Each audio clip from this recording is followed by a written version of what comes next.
Scan ചെയ്ത്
രാജയുടെ ഒരു renovation നടക്കുന്നു.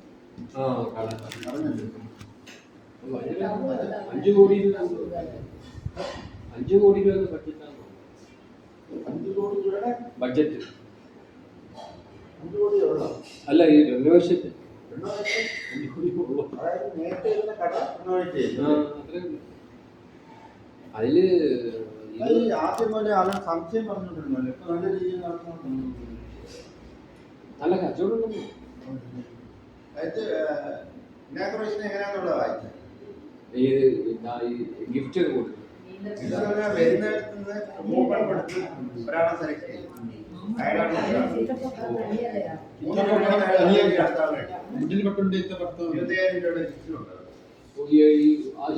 ഓപ്പൺ ചെയ്യുന്നുണ്ട്. അത് അവിടെ ക്രൗഡ് മാനേജ്മെന്റ് ചെയ്യില്ലെങ്കിൽ തലവേദന. ഇപ്പൊ അവിടെ മൊത്തം പരസ്യം കൊടുത്തതാണല്ലോ. എല്ലാ തരത്തിലുള്ള ആളുകൾ പോലീസ് കേസാവും. എവിടെ ഒരു പ്രശ്നമായല്ലോ. അത് തെലുങ്ക് നടല്ല. 1 രൂപയ്ക്ക് എന്തോ കൊടുത്തു ഭയങ്കര ആള് വേളോ അടി പിടി. അത് ആകെ കേസായി.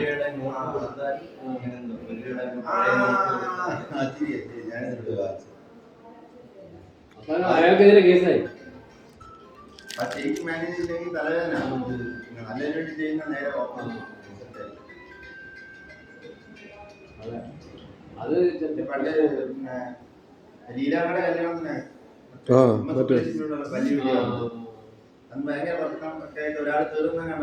ഒരാളൊന്നുമല്ല, അതിൽ കൂടുതൽ പേര് മരിച്ചു എന്നാണ് പറയുന്നത്.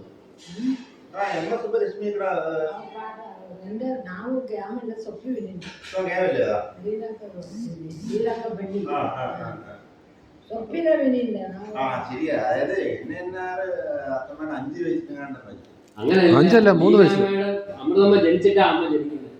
3 വയസ്സുള്ളപ്പോഴാ. 3 വയസ്സുള്ളപ്പോ 3 വയസ്സ് ജനിച്ചിട്ടില്ല.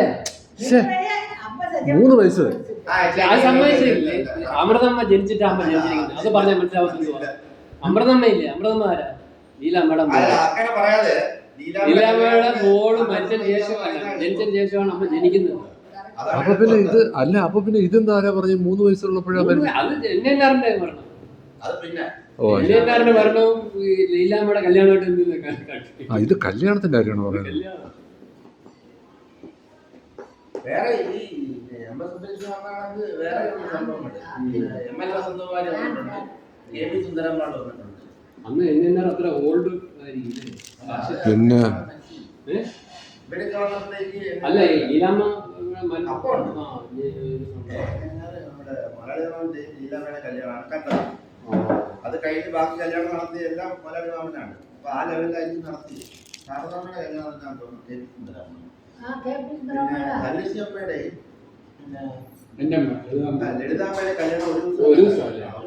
അന്ന് എം എൽ വസന്തകുമാരി ശ്രീവിദ്യയുടെ അമ്മ. അതൊക്കെ മനോരമന്റെ ഇടപാട്. ആ അതൊക്കെ മലയാളം. പിന്നെ നടന്നതല്ല മത്സരമുണ്ട് എല്ലാവരും അമ്മ 3 പെണ്ണു ഒരു ചെറുപ്പത്തി 2 പെണ്ണിനും മത്സരമുണ്ട് എല്ലാവരും അമ്മ 3 പെണ്ണ്. അപ്പൊ പള്ളി ഓരോ കച്ചേരിയുണ്ട്.